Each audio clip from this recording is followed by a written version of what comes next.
Okay, so we are going to talk about the linear regression.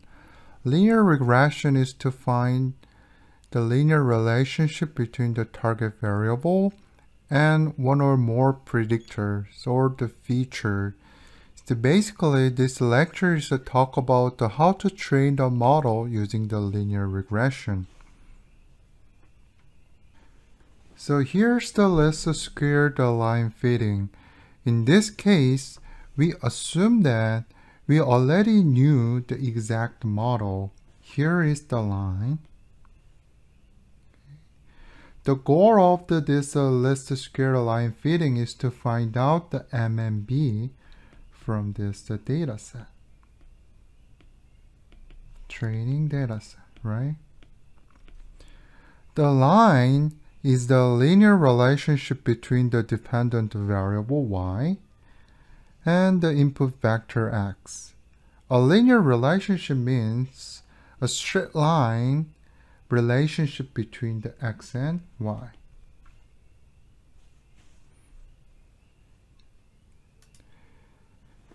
Okay, here's the linear model for regression is that the linear combination of a weighted input variable where the x is a d-dimension here. For instance, we are considering the 2D point that is a 2-dimension, right? So we only need x1 and x2. It's a 3D point, x1, x2, x3, right? So this a general model is considers the d-dimension. So you build a model, you build a predictor model based on the summation of the weighted the input variable. That is called the linear regression. The key property of this model is that a linear functions of the parameter w1 to wd. So here, if the d is equal to 1, that is a simple linear regression, means that this one is a line model, right? Y is equal to, right? This one is a b, this one is a, right? On the other hand, the polynomial regression is a form of the regression analysis. The relation between the independent variable x and the dependent variable y is a model as nth degree of the freedom polynomial in x. So mathematical representation of the regression model is like this. For instance, n is equal to 1. That is the line. If n is equal to 2, it's a quadratic curve. Okay. So here's, for instance, let's say consider the quadratic curve x and y. X and y is not a linear relationship anymore, right? So these are the nonlinear relationship. The function is the linear, meaning that the summation of the weighted parameter, weighted the input variable. So that's why it is considered as a linear model. So this one is y is a linear summation of x, 0, x1, x2, x0 is a 1, right? Up to xn. So linear summation of your input variable, weighted input variable. Here is the beta, right? Okay. Okay.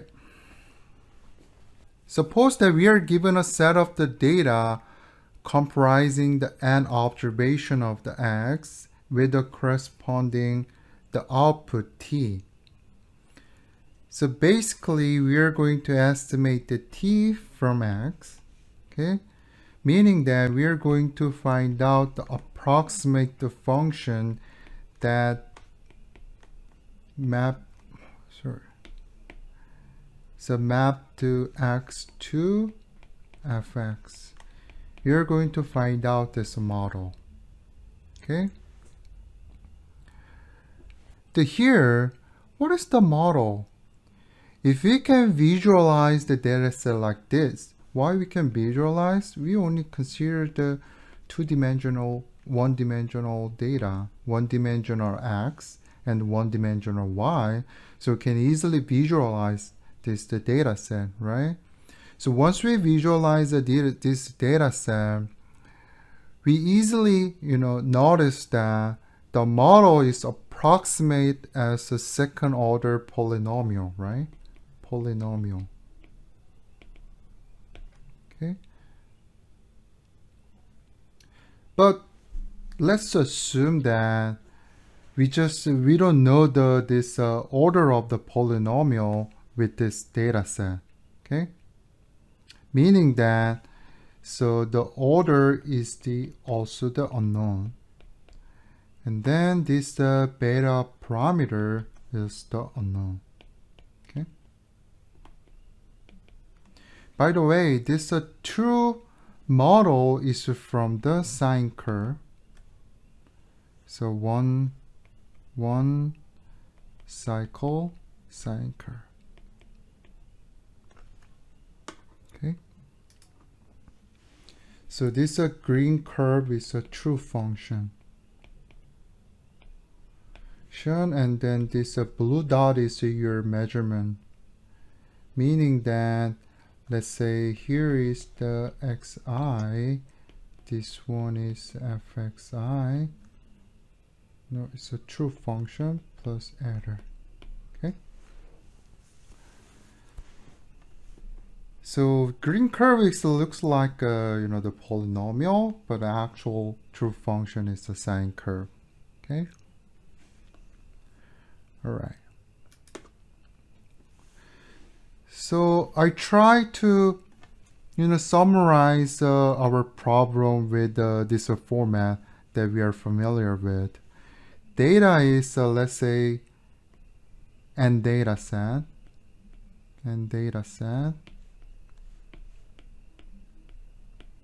But here n is a 10. The number of dot is a 10.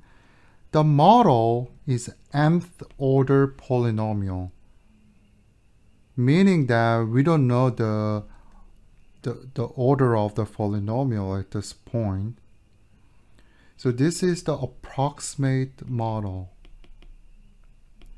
What is our goal? Our goal is to find out the parameters of your function, your model, meaning that you're going to find out the omega 0 to omega m.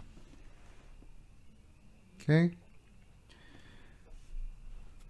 So task is to find out here we find out that this polynomial coefficient as well as the order of the polynomial. So again, how can we develop this model? That is to minimize the cost function, right? Error function. Okay. This one is your estimate. Estimate y. I'll say y hat at xi. And then ti is the true value at xi. Okay. So we are going to define the cost function as the square error. Okay, sum of the square error.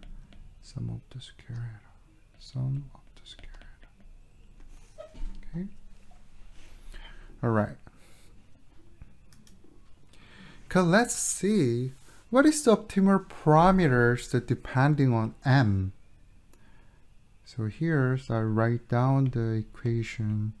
Here's y omega 1 plus omega 1x plus omega 2x2 square m xm, right? Okay. When half an m is equal to 0, that is the constant, right? M is 0, so y equal to. So you're going to find the one single parameter. So what if m is 1? That is your model. You assume the model is the line, right?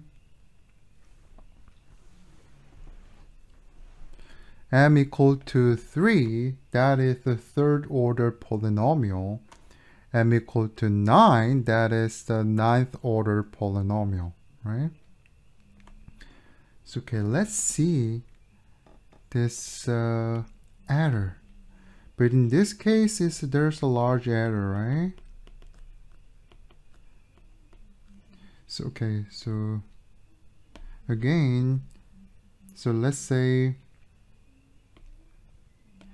if you find out the loss mean if you put this, oh yeah, let's look at this one.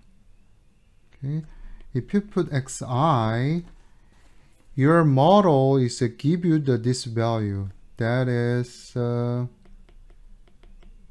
okay, this one is a true value. Not the true value, by the way. This one is a training y, right? Okay, these are your loss. Okay, so a big loss in this case. But what about the line? Is getting smaller, right? But still has a large error. But what about the M3?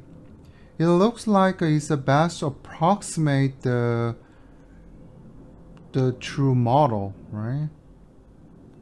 So, but still there's a loss here. But the curve is very similar to the true model. What about the M equal to 9? Okay. What about the error? Error is 0. Why? This the red is your prediction model. Okay. If you put the xi, your dot is exactly on the predictor model. That's why error is 0. But what's the problem? The data is so well fitted into the training data is well fitted to the prediction model, but the rest of the area, for instance here, if you put this value, your model predicted this value, right? But the true value is here, so this model is only too much well fitted on your training data, right? So that is called overfitting. Okay. So let's look at the value of the polynomial coefficients depending on m. M is equal to 0, that is a constant. This one is a line. This one is a third order polynomial. This is a 9th order polynomial. Okay. We see that m increases, the magnitude of the coefficient is to get larger, right? Very large value. This a larger, the reason why this a larger coefficient is produced because it should be largely fluctuated so that this red curve is a path through your training data. Okay, so that's why this function is like oscillated, meaning that it's a large variance. But in this case is a good adder. I mean, literally, the adder is 0 for training, but it's a fail to generalize, right? Meaning that if you put the value here, is a fail to predict the true response, the true value, right? Your estimate, your true value. Okay. Let's compare the your training and testing error. Basically, the purpose of the ML modeling is to generalize the true model using the approximate function. It is important to making accurate prediction for the new tested data set, not the training data that is used for the developing the model. So if you see this graph, so if you m is increases, the error is goes down. Error is goes down. In this case, is a test and then trainings are most minimal. But what if you know the m is a 9? 9 training error is a 0, right? Because this curve is pass through all this dot point, but the test error, maybe test is not the same place on the training data, right? If you tested the point is the reason here, that produces a large error, so you get the large error. Okay, so we call this phenomenon is called the bias and variance trade-off. Okay, first, what are the bias and variance? Bias is the difference between the average predictions of our model and the correct value. This means a model with a high bias is a very little attention to the training data. On the other hand, variance is the variability of the model prediction for a given data. For instance, here, so let's assume that we are developing the model is a two different data set. So here's the set 1 and set 2.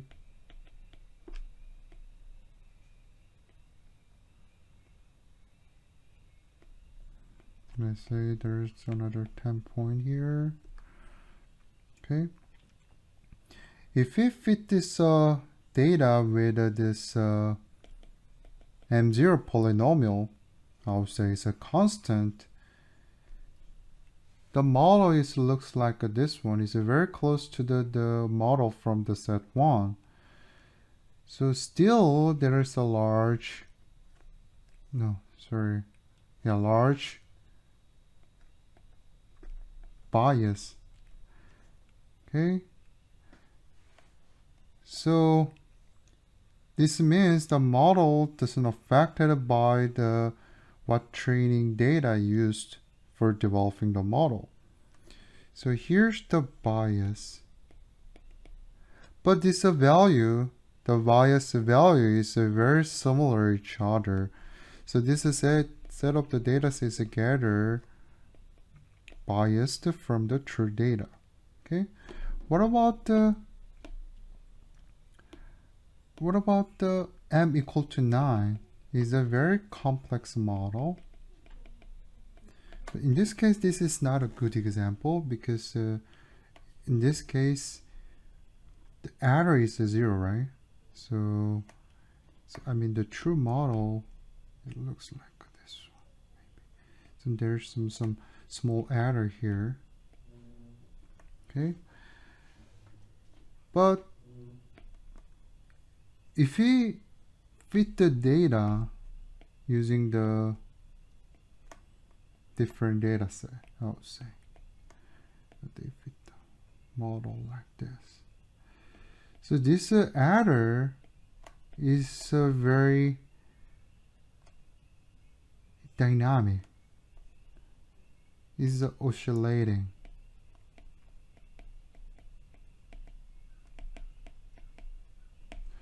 Meaning that the model is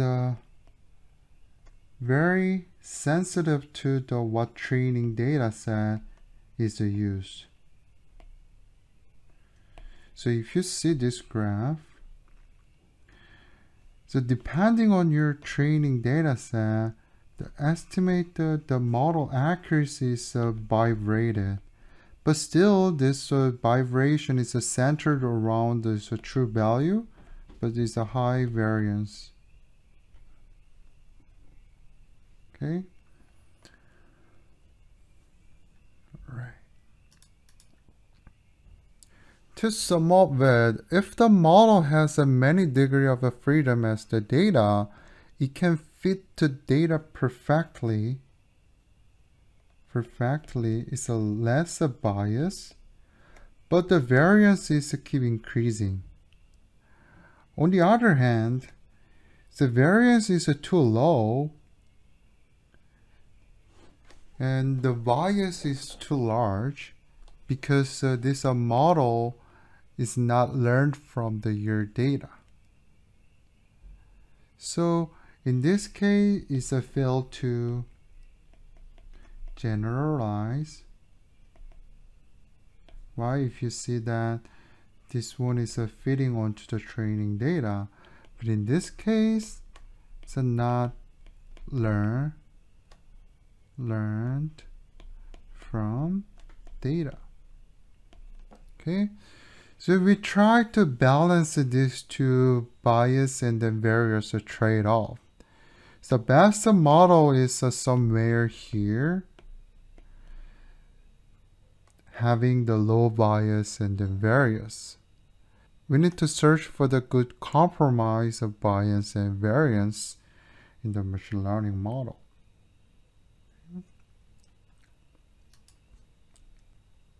How to figure out this variance issue? For instance, given the model complexity, let's say m equal to 9, how to reduce this variability? The one of a solution is increasing the data. Where here, the previous models n equal to 10, if adding the 5 more data, this estimate the model is very close to the true model. But if n equal to 100, this estimate of model is pretty much aligned with the true model. Okay, that's why a large amount of unbiased and sound data is often recommended in ML training. Sometimes we call the big data because if we train the complex model, we need to have a big data to avoid this issue. Okay. However, again, I mentioned the previous lectures. There's a 80 per 20 rules, right? So preparing the data is a very expensive process. And sometimes gathering more data is not be possible. Also, it is a little bit awkward to limit the number of parameters in a model according to the size of the training dataset. In the normal process, you first evaluate the complexity of your application, your model, and then fix the M. And then find out the model parameter. Meaning that here, in this example, let's say, what if we can fix the m equal to 9? How can I find the parameter so that the curve, it looks like this? Okay? Rather than like this. So in other words, if we are using the 10 data set and then set the 9th polynomial model, the model is overfit to the data, right? If you see the previous graph, right? How can we avoid this overfitting without adding the additional data? That is regularization technique. Okay, so regularization is to control the overfitting phenomenon by adding the penalty term in your cost function. Here is your cost function. This one is a penalty term. Okay. So when do we use? Let's say we are fixing our model. M is a 9. Okay. So we have a 10 data set. If you're using this model with this data set, your graph is overfit to the data, right? But in this case, let's take a look at the coefficient. Here is the coefficient. See this? Each coefficient has a very large value. Why? Because this graph is try to perfectly fit to your training data, so that it must be oscillating. It's a large variation on this curve. To make the large variation on this curve, so your coefficient value is very large. Okay. So to reduce these variations, we adding this penalizing the term. So see this penalizing term is a sum of the square of your polynomial coefficient. So what is the effect of this penalizing term? Let's assume that this one is diff term. Diff term is going down, meaning that your graph is try to fit your data. So this graph is a much more variance, right? Variance means it's a large coefficient. Large coefficient produces a large cost value. So cost is getting high. So to optimize this, optimize E is to find out the compromise this difference in your estimation error and then this penalizing the term. So the effect of this penalizing term is suppressing the variation of your model to avoid the risk of the overfitting. Okay, let's take a look at the result when you're using the different lambda. When you use the lambda is equal to, so natural log lambda is minus infinity, means lambda is exponential minus infinity is equals to 0, meaning that no regularization term. So your curve looks like this. Okay. But I often use the lambda is equal to like this. You will have a very smooth curve. Right? Here is the m is equal to 9, not m is not equal to 3 here, right? So you're very smooth to generalize the model if you use this value. But what happens is the lambda is equal to natural log lambda is equal to 0, meaning then lambda is equal to 0, to 1. In this case, 1 is a very high value. Okay. So here, if you're penalizing the very high value of the regularization term in your cost function, your function is learn. This learning process in such a way that omega value is equals to 0, right? Because this value is too high. That's why you will get a very small coefficient, meaning that there's almost no vibration. That's why you will get this curve. So this is the regularization concept. So regularization is to significantly reduce the variation of the model in the end. So in the learning process, you try to find out the best lambda parameter to reduce this overfitting issue. Okay. That's it. This is the lecture. We learn about some important concept, that is overfitting, regularization, and then bias and various trade-off. So we are going to use this linear regression for a zero ML example in the later. Okay, this is the end of the lecture. And the next lectures we are going to talk about the neural network.